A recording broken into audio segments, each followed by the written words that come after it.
So here's the thing. We got really close in the 60s to realizing ourselves. We got frighteningly close to realizing ourselves in the 60s with the hippie movement, and they knocked that out very quickly with the war on drugs. The drugs that expand your mind and allow you to comprehend and receive. These things are used in rituals by shamans. This is not a drug. This is not what they could tell us to ingest, like oxycodone. No. So they've convinced us that medicine is a drug and is bad. And the second method they used was Charlie Manson. Once he came about, once he performed those murders, once he did those murders, Sharon Tate, was that her name? The famous actress or something of the sort. Anyway, after that had occurred, the hippie, then the crazy hippie, language started getting thrown around. So they stomped that out really fast. And here's what I'm thinking: with the internet and how it spreads information, that we're absorbing this knowledge from the East. We're getting a lot of this energy from the East, and it's seeping in. We see yoga became very trendy and it's coming into Western culture in a big way in the past decade or two or more, probably a lot longer than that. But regardless, we see the spread of information has allowed us to the internet just allowed for that rapid learning and discovery, and I see that a lot of people are waking up. Here's how I know we got really close in the 1960s, because they stomped it out so hard. They assassinated John Lennon. And I'm going to interpret the song Imagine and show you exactly why he was assassinated, what the threat was there. The threat of us, him spreading the knowledge that we're all God, we're all one consciousness. There is nothing, this is heaven or purgatory, depending on our perception of what we turn it into. That's the first line. Imagine there's no heaven. It's not a negative thing. There's nothing else coming. Creation is done. Creation is done. There's nothing to achieve. When we think in religions and governments, they try and distract you with things to achieve. So you don't live in the now, and the now is where your power is. That's where your power is. So when they say there's no heaven, it's everything's right here, right now. All you can imagine, the entire universe, anything in our comprehension, anything you cannot comprehend is outside of the universe, therefore not real. We are all encompassing. Okay, all the good, all the bad, everything, all of it. If you can't imagine it, it's outside of our scope. There is nothing outside of our scope. Try and imagine nothing. You cannot imagine nothing. I imagine the void. The void isn't nothing. The void's the void. You can't imagine nothing. Anyway, so we got really close in the 60s, and we see that how that was expressed with John Lennon's assassination, and with the end of the hippie movement, the war on drugs, all that stuff. We see the pushback that was delivered.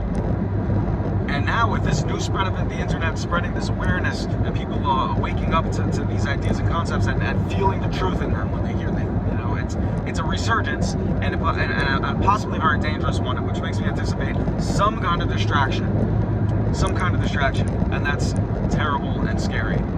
But I don't see another.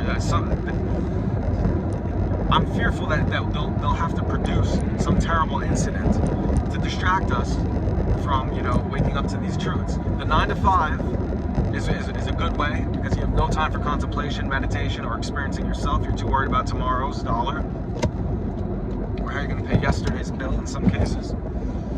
That you don't remain in the now, and that's where your power is. So with this resurgence, I don't know. I don't know. It just seems like that would be the logical next thing for them to do. Yeah, man. Like I said, it's been a wild day of contemplation, and I think that the sun has healed me in a big way. I think that's another lie. They keep us indoors in a 9 to 5. We're not out in the sun. We're not getting that medicine. It's like our battery. The sun is like our battery. It clears the brain fog. It gives you. It's amazing. We're very connected to nature. We are just like an ocean creates a wave. The earth creates us. We're dust. So when we go, we are of the earth. Animals as well, all of the plants, life this is an expression of us, so we are connected to it. So to keep us away from it, to tell you your body is shameful, cover it up, don't get that sunlight, mean, that's just one tactic. I mean, and then you got the food. You know, that's an easy one. How about media? All the information they're feeding us constantly, keeping us worked to the bone without any time to experience what we truly are, to learn, to discover. That's what happens. Look at the Renaissance. Times of leisure are when cultures and societies thrive and they leap bounds. They leap bounds. So make sure we don't have that. We're too busied with God knows what's coming next. But it's been ugly. All this division they've expressed, they've influenced us with every kind of an age war, a sex war, a gender war, a culture war. It's nonsense. When the truth is right in front of our eyes, and they have us attached to these flimsy nothings, these lies that I'm American and they're Asian and you're European. No, it's a lie. We're all one. We're all one. So, well, you're gay and he's straight and he's bi, and who can? We're none of those things. Those are roles. Those are roles we play at the time of this experience. It's just a role. We are one conscious being. So to identify with anything else of that, anything outside of your fundamental self, your one God consciousness, you're belittling yourself. You're limiting yourself. And you're disempowering yourself. So don't identify with it. That's ego. You're not ego. You're above the experiences you've had. You're above the experiences you've had. You're far greater than any experience you've had. Far greater. Those experiences are building this almost a delusion. You know, that's the ego who takes our experiences. That's the nature nurture part, right? It's the DNA, right? It's what we're predisposed to from birth. And it's the nurture, it's the experiences we've had. It shapes our personality. It creates the identity that we attach ourselves to. But let me tell you something, you are not that.